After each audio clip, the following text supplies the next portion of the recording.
Sarah Bertsinger is next. Hi, my name is Sarah Bertsinger, and I've come to speak in opposition to SF 538.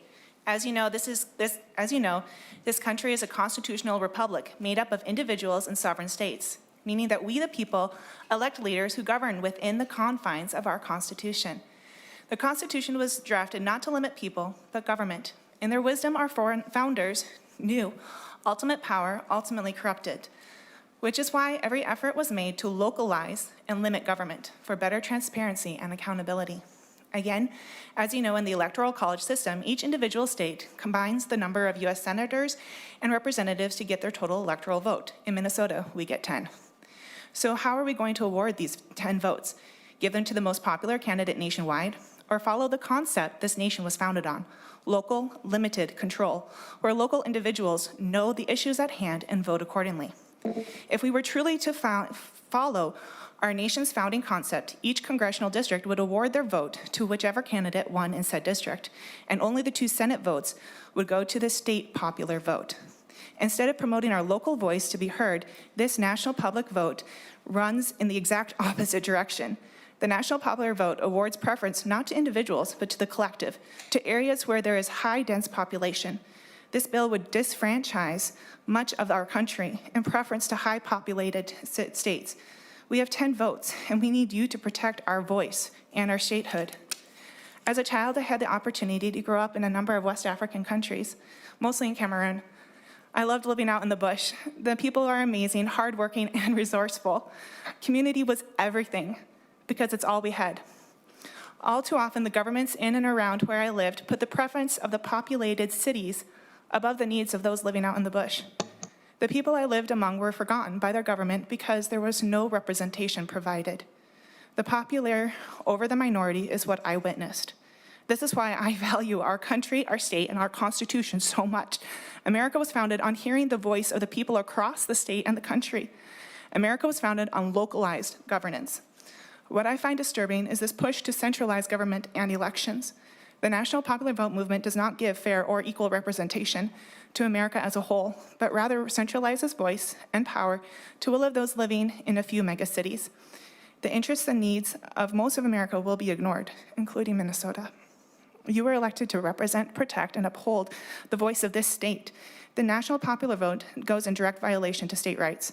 Therefore, I ask you to reject this bill in its entirety. Thank you. Good evening, Mr. Chair and committee members.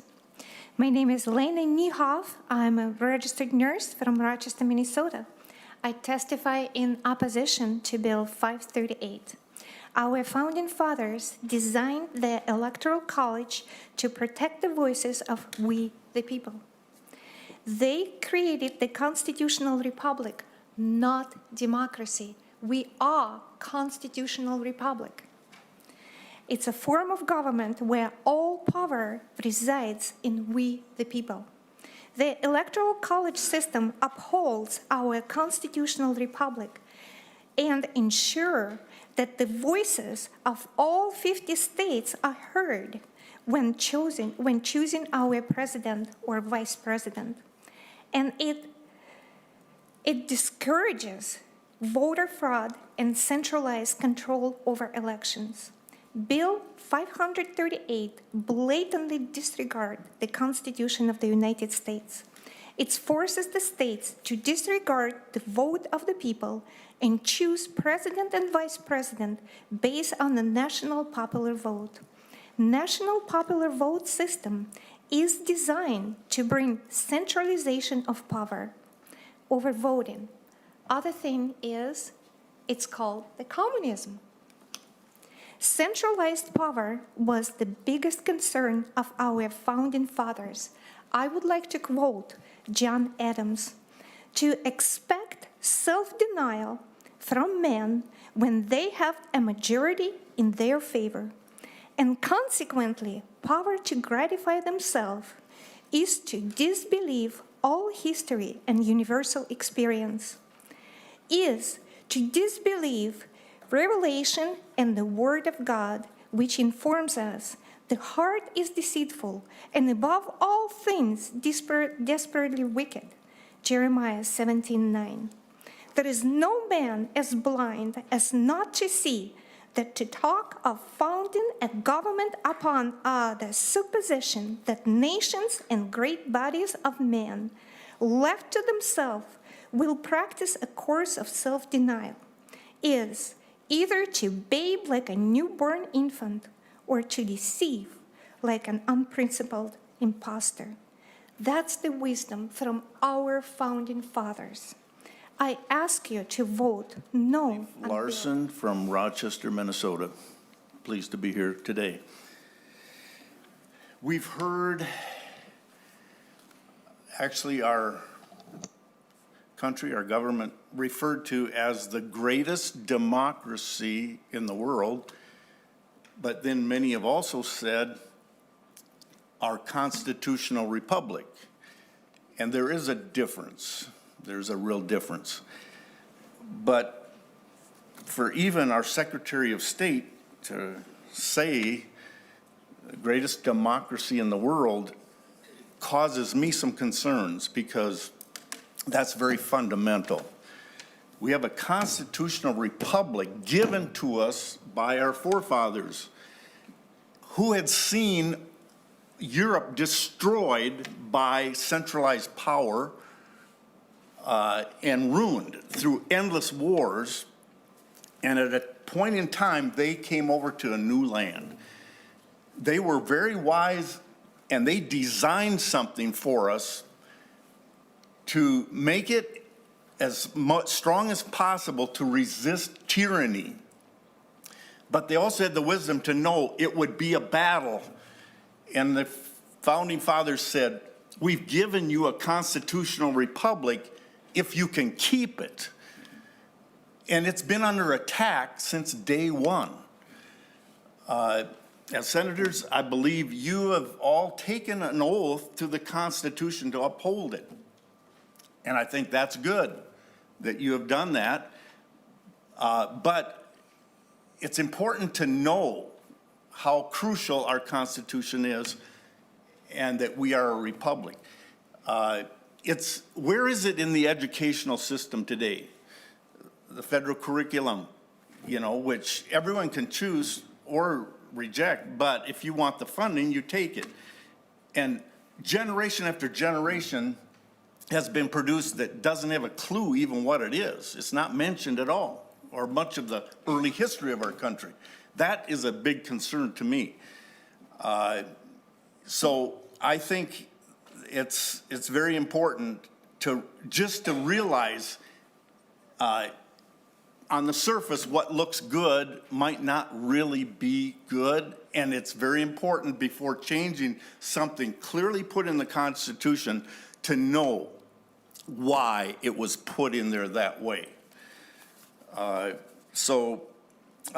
Even the Constitution, I would say, I've lived overseas for actually 14 years. Our Constitution is the envy of the world. And when Hillary Clinton was overseas and someone asked about our Constitution, she said, oh, that archaic document. So it shows there is not much regard for it because it is under attack.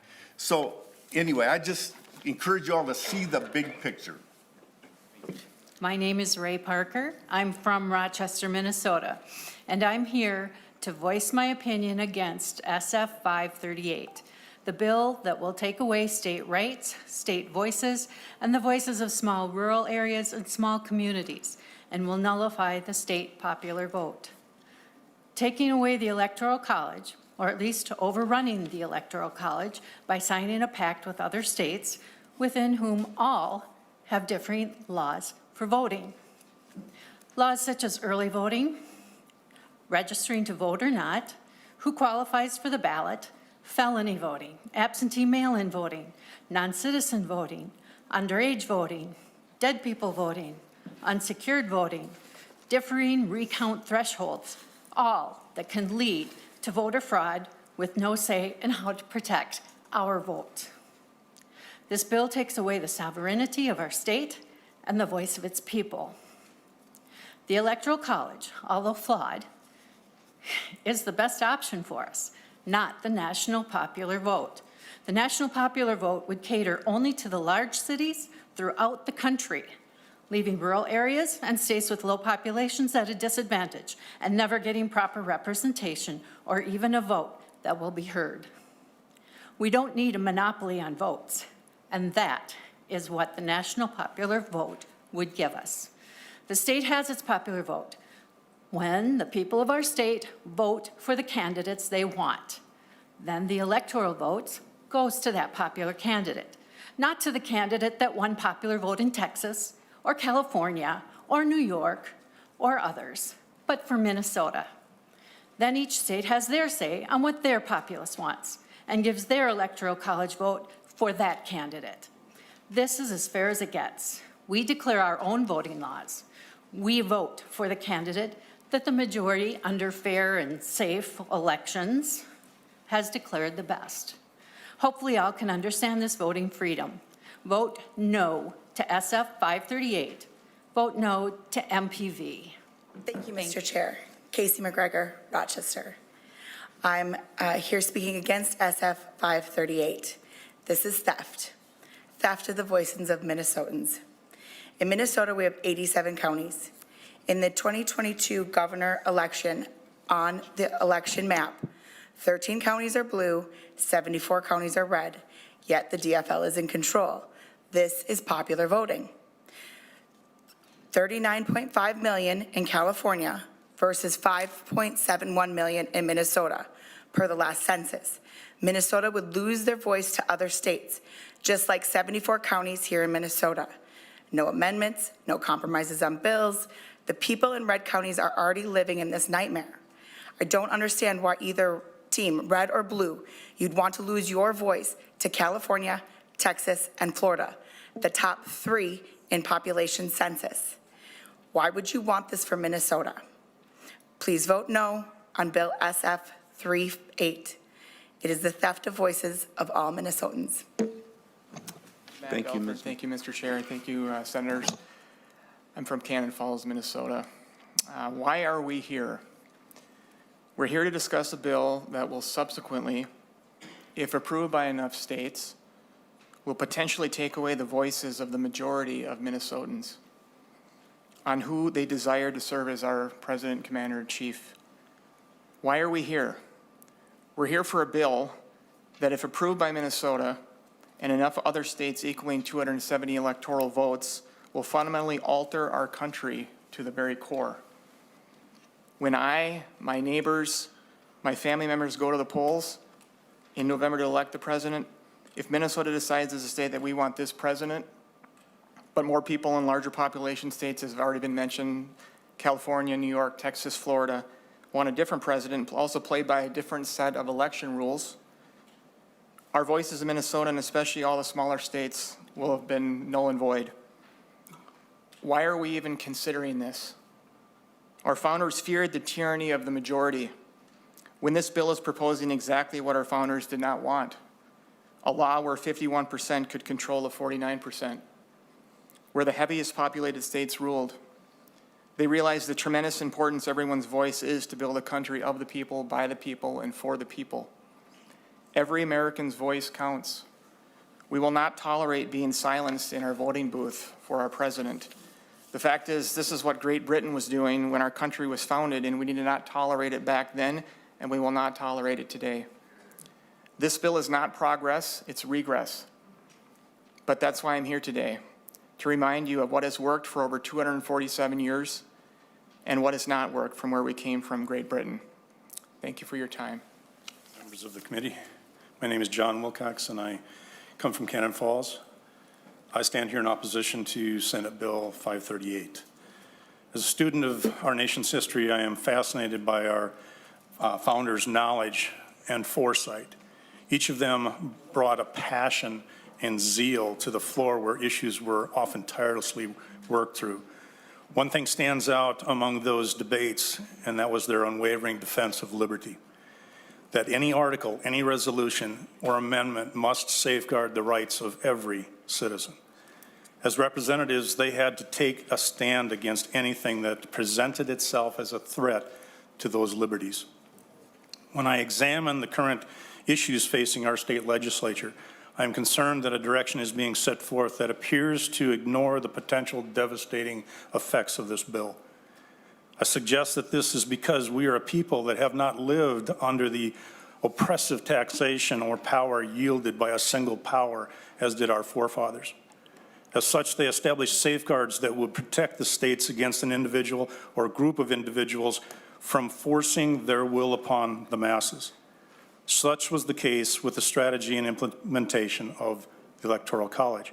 For those who consider the National Popular Vote Compact to be the answer, I offer the following concerns. Typical supporters of NPVC, the National Popular Vote Compact, have tied the fate of Democratic presidential candidates as a means of assuring their candidate's success. Since the partisan divide is what drives the NPVC movement, what happens when the electorate shifts to the opposite party? How will the presidential elections be resolved if pressure by this shift causes them to withdraw from the NPVC? What happens if the national popular vote is close? What if a state or group of states demands a recount? The NPVC motto is one man, one vote, but it's just the opposite. What happens if no candidate gains the required popular votes? Is a state forced to compromise with other states to satisfy that requirement? Or is that decision left to one elected state official? In my estimation, this bill will not only strip power away from the people, but it will grant additional power to a few elected officials within our state government. It will create the very thing our founders warned about.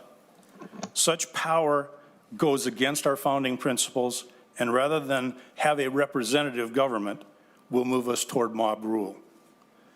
It is my sincere hope that this body will look deeply into the possibilities that no one, not even the members of this chamber, will be untouched by the passage of SF 538.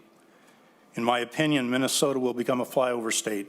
Many of its citizens will be eliminated or alienated, and our state will lose the ability to competitively participate in broad interstate negotiations with the success it has historically experienced.